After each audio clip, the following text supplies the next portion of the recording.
Okay, this is Miss JJ, Jacqueline Richardson, Deja, Jackie, and I'm back. I was going to tell y'all about the snake. I wanted to buy my son a pet. You know, every child should have a pet, and that's just what it is. You know, what pets? It's your choice to pick what pets, but I didn't like guinea pigs and all that other stuff, so I wasn't messing with those. So I did the fish, the lizards, and the snakes. So I bought my son a snake, and I had to feed him rats. I know I hate rats with a passion, so it was really hard for me to get that done. But when I go down to the store, you know, they put them in a box for me where, you know, in a bag, so that way I don't have to, you know, really see him and he be jumping around or whatever the case may be. The little white mice for me to feed my snake. So we fed the snake. We had the snake in a nice tank in the living room. And we was running around doing a lot of traveling and stuff. And I had fed the snake before I left. And I actually put the food in there. But when I got back, the snake didn't eat. And I didn't understand why. And I didn't understand what was going on with the snake. And you know they have to have a lot of heat. Snakes like heat, and so do iguanas like heat. And I don't know what happened to the iguana. It got out of the tank. And the heat lamp wasn't even on. I didn't know what happened when I left. I don't know if we left so fast we forgot to turn it on or whatever the case may be. So when I got back, we're looking for the iguana all over the house. Snake didn't eat. I'm like, oh God, I don't know what I'm doing to these animals, and I'm trying to read books so I can understand how to raise these things. We finally found that the iguana, he was dead on the curtains. He was, walking up the curtains, and he died on the curtains. So he was froze on the curtains. I guess he died from being cold. But it was summertime, but I guess my house was cool. I don't know. But the snake, he survived. But he wasn't eaten, so I had to read up on that. And they said when the snakes are going through a shedding period, sometimes they don't eat. Or he just didn't like that rat. So the rat was in the corner, sitting there and looking at the snake. And we was gone for about a week. So they've been looking at each other for a whole week. Well, we was about to move to Buffalo, so we packed up the snake. The iguana was already dead, so we didn't have to worry about him. And we packed up Bootsy and, you know, got a truck, and we moved up to Buffalo. And when we get to Buffalo, I had got an apartment on, shout out to Thatcher and the corner store on Thatcher. I had an apartment and back up the store. And the snake, I got to tell you a story, too, about Bootsy in this house. One day, I'm going to go back and I'll tell you about the snake, too, because the snake was a character as well. One day, we all run out the house. Something was happening outside, drama. You know, when you're young and you run for the drama. So we all go outside. And when we go outside, Day, the baby, was left in the house, crawling on the floor. And we were locked out.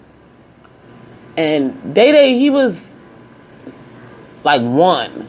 So he was big enough to help himself, but not big enough to open up a window so we could get in the house. So I'm looking through the window and I'm like, Day, try to help us. When he's looking at us and stuff, he wasn't crying, and he was just looking at us all at the window, looking at him. And Bootsy, he's sitting there with him, right next to him. Like, I'm here with you, because these dummies went out the house and locked you in the house. So finally, the owner of the store came, and he had the key, because he owned the apartment, and he let us in the house so we can get Day out the house. Well, actually go in the house, and because Day was in it by herself. But Bootsy sat there with him the whole time, and we might have waited about an hour. And Day and Bootsy sat in that spot by the window the whole time. And when I got in there, I was so thankful, and I told Bootsy, I said, Bootsy, and Bootsy pushed this bottle. because he was trying to get his bottle. And Bootsy pushed his bottle to him. And he got his bottle. And he was sitting there, just drinking his bottle. If y'all run into Danielle, anybody on Cortland, y'all run into Danielle, she can tell y'all this story. It was so amazing how the cat just sat there and watched, babysitted my son until we was able to get in the house. And you see, this is the thing with animals. You know, animals know what they have to do, you know, to help the family. You know, and that's why I love them so much, because even though they're animals, they learn the family. You know, they learn what they need to do, you know.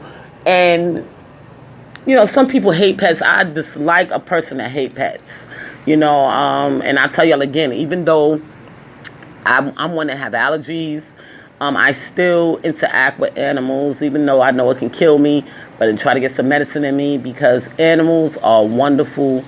They are wonderful, and people need to realize that, and it can be very, very helpful to the family, you know.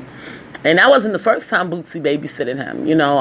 My son had fell off the bed one time when he was young, and I was like, I can't leave the baby here like this. And what happened was I had told my daughter to watch him. And you know how little kids is. They run off and do what they do. And the baby wound up falling. And the next time I put Daddy on there and told somebody to watch him, he didn't trust nobody. He would get up there and lay so he wouldn't roll. So that way Day wouldn't roll off the bed. So he had a barrier, you know. And Bootsy was the smartest cat. I mean, he was just like a family member. And, you know, a lot of people didn't understand why I was so upset. But if you encountered the things that you encountered with this animal, you will understand why I was so heartbroken when he got killed. Because he wasn't just a cat. He was a babysitter. You know, he was when I got sick, he would come and just lay next to me until I got better. You know, he was more than just a cat, you know.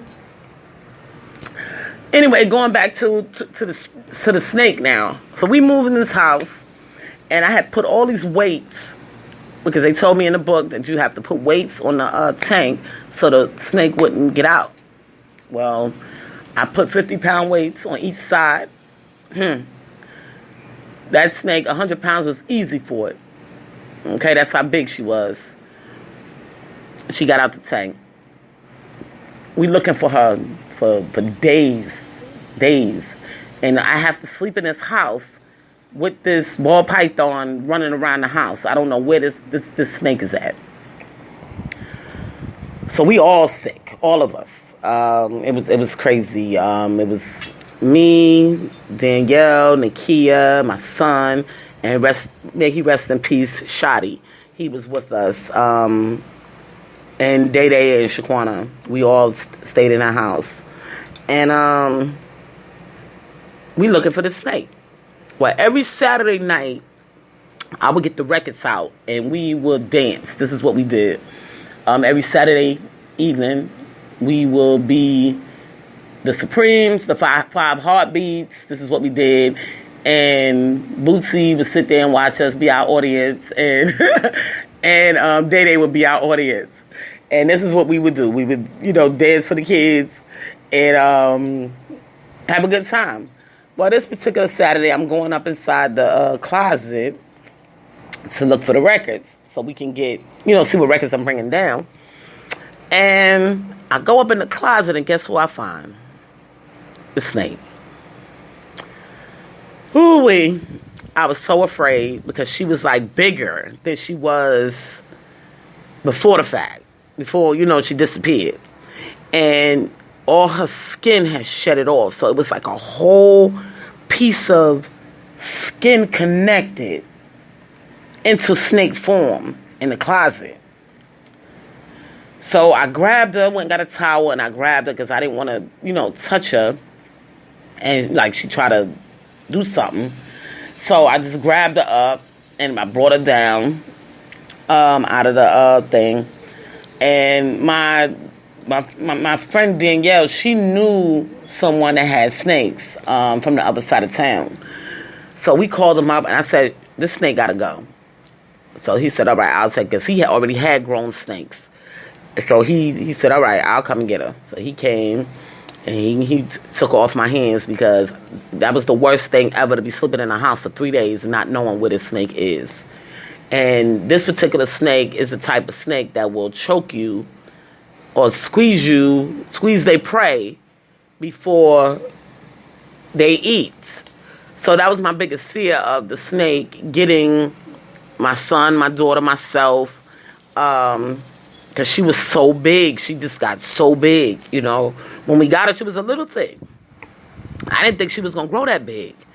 But she was huge. I mean, she was like maybe, oh man, I would say,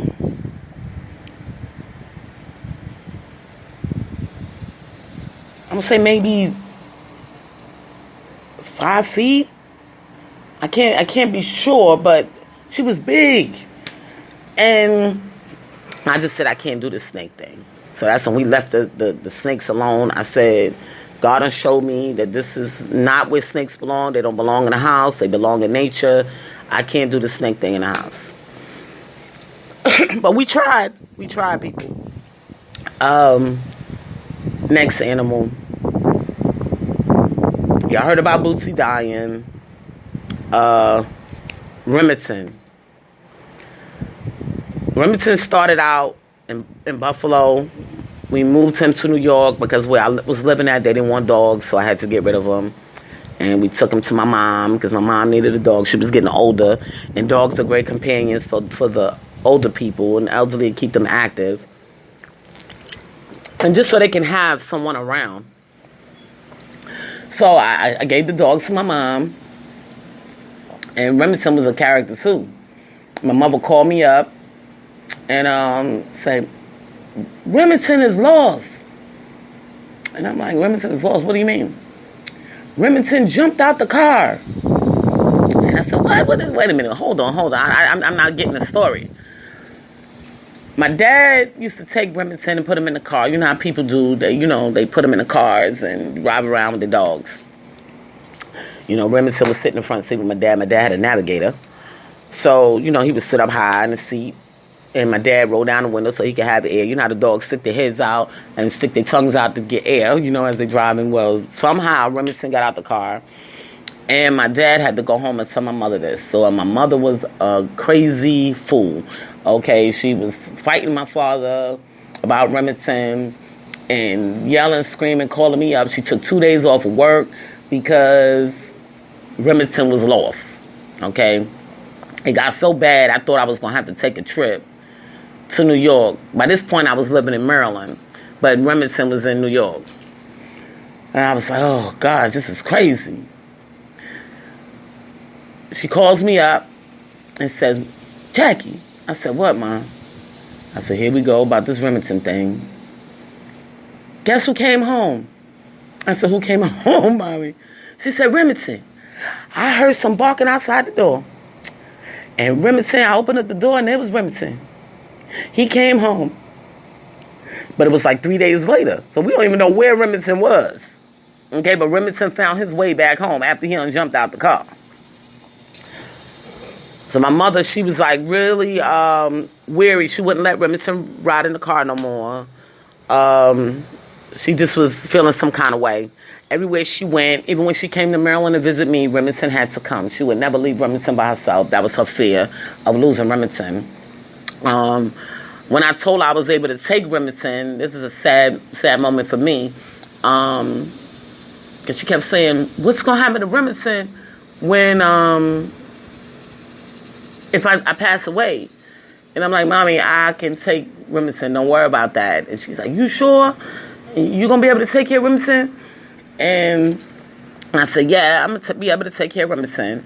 And by this point, we had already had a dog, which was Neji. That was the miniature Doberman that I used to carry around in my Louis Vuitton bag in Maryland. So a lot of people remember Neji.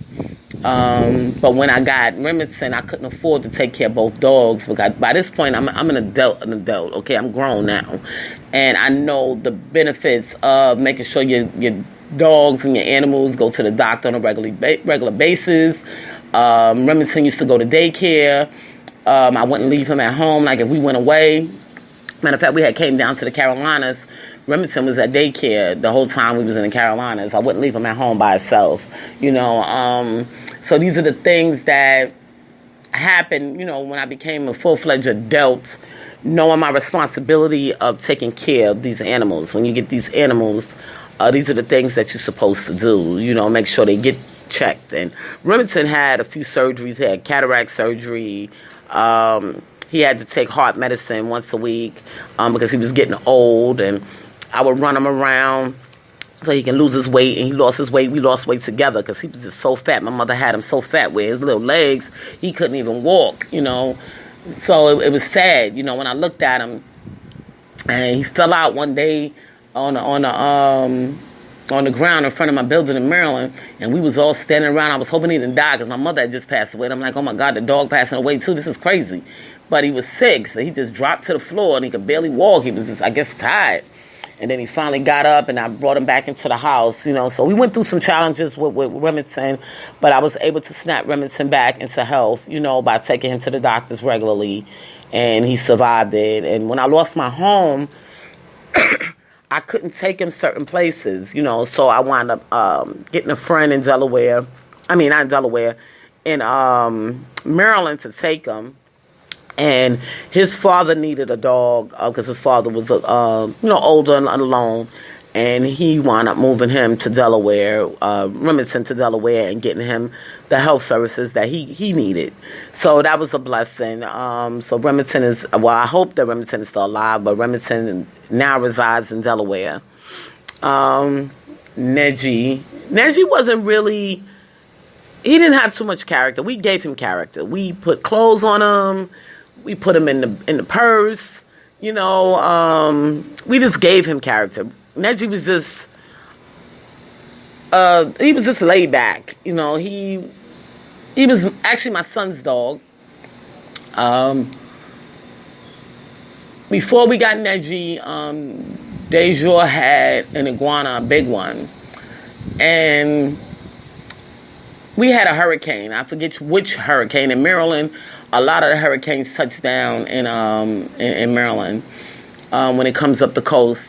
And we had some fish, some big fish, that one of my co-workers had sold me, and they had grew to be so big. And they got tired of the fish. He would, you know, be with the fish, but, you know, the fish don't do much. If y'all see our video on YouTube, Dejour and Jair's Country Life, y'all can see Dejour talking with Patty in the tank, you know, and Patty used to, you know, follow him, and I also had Piranha, Jay Murder was his name, and those were our fish that we had, but we also had other animals right along with the fish. And my Piranha, he lived by himself because, you know, he would eat up anything. He was the prettiest thing. He was like blue. But he wound up dying because of the hurricane as well, because we lost power. And, you know, they need the heat in order for them to stay alive. And he wound up dying. So that kind of hurt me because I had Jay Murder for about 5 years. And I would go in there and talk to him, feed him his blood cubes, his worms, you know. And he was the type of fish that if he was hungry, he would ram the tank, you know. So when you walk past, you'll see him run his body up into the tank and shake the tank. So you knew it was time for him to eat. Like because you can't feed him every single day. So he wanted his food, and he was like, yeah, hit the side of that tank as you walking past, bow. So you're like, ooh, so let me go to this refrigerator and give him a blood cube, because if you don't give it to him, he might turn the tank over, and then that would mess up the house. He's going to die and all that other stuff. So he had a lot of character as well. And it's crazy how fish can build character in the home, you know. That's why God's animals are so amazing to me. We talked about Jay Murder, the Piranha. We talked about the other fish, Patty. We talked about, the iguana.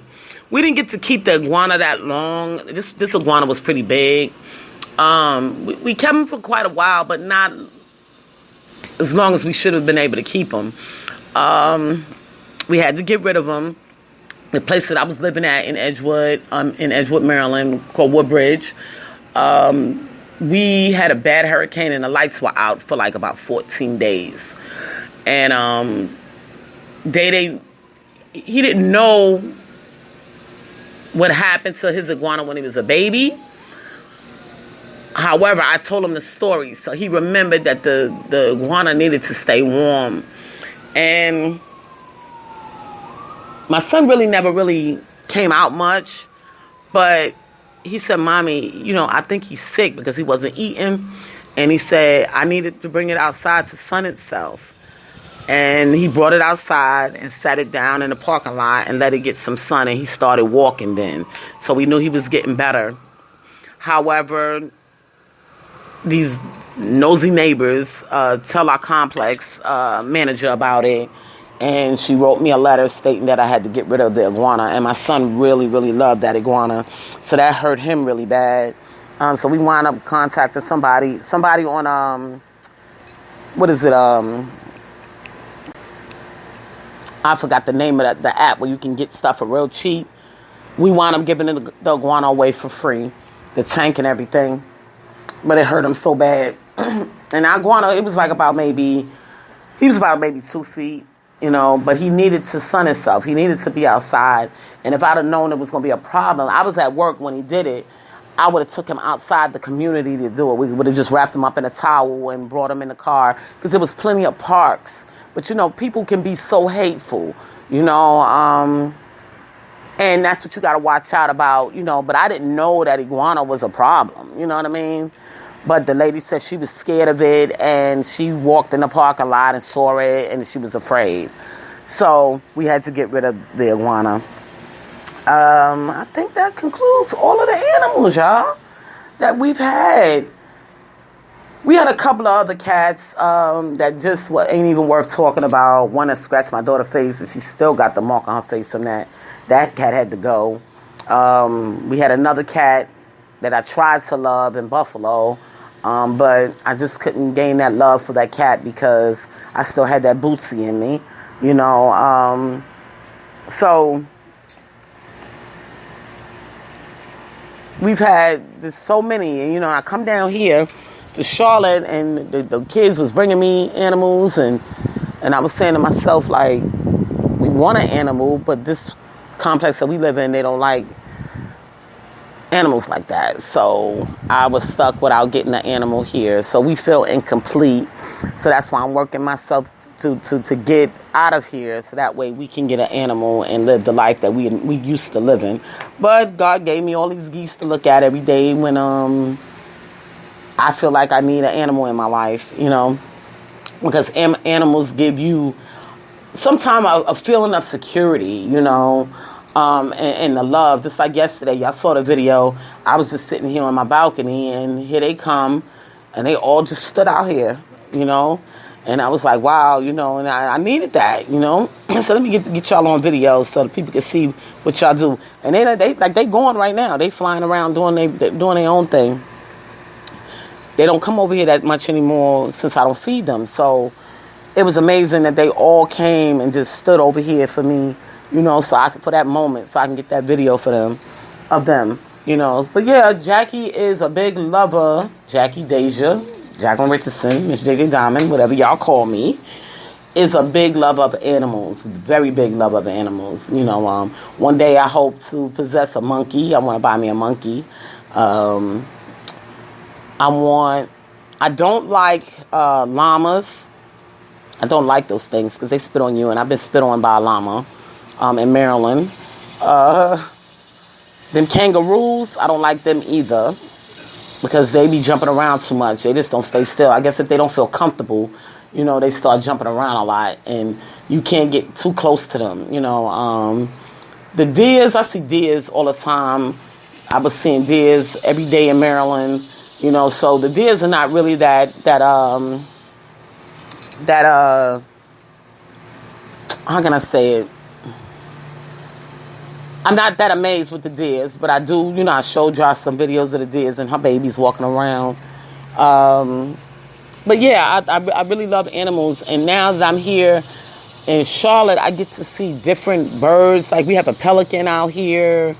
It's another type of bird my friend had told me about, and I didn't know what type of bird it was. We seen out here oh Jesus, I can't think of the name of it. The one with the colorful feathers.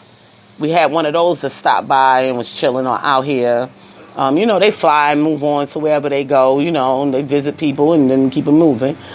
So we've had a lot of different birds. I got red robins that come on the balcony. Ravens. We even got crows.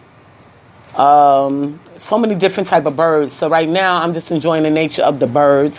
Because I can't have no other animals. So I just enjoy the nature of the birds. And it's a beautiful thing, y'all, to experience nature. God's creation, It's a beautiful thing. Well, I'm going to let this podcast go.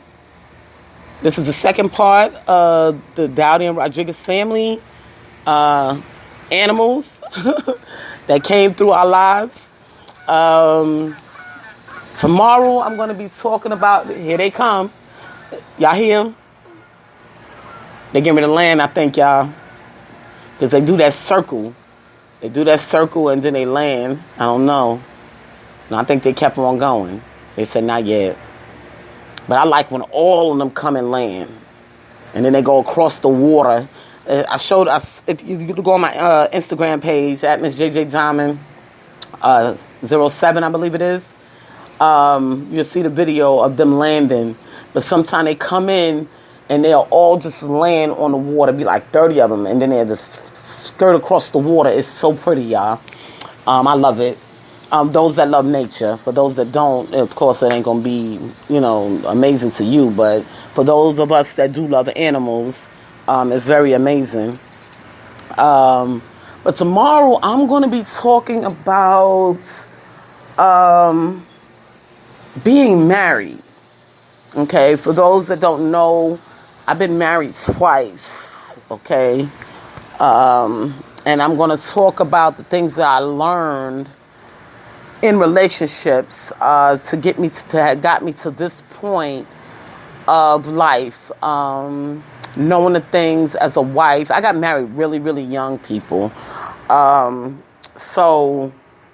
I've been engaged, I believe 5 times. I've been engaged 5 times and married twice.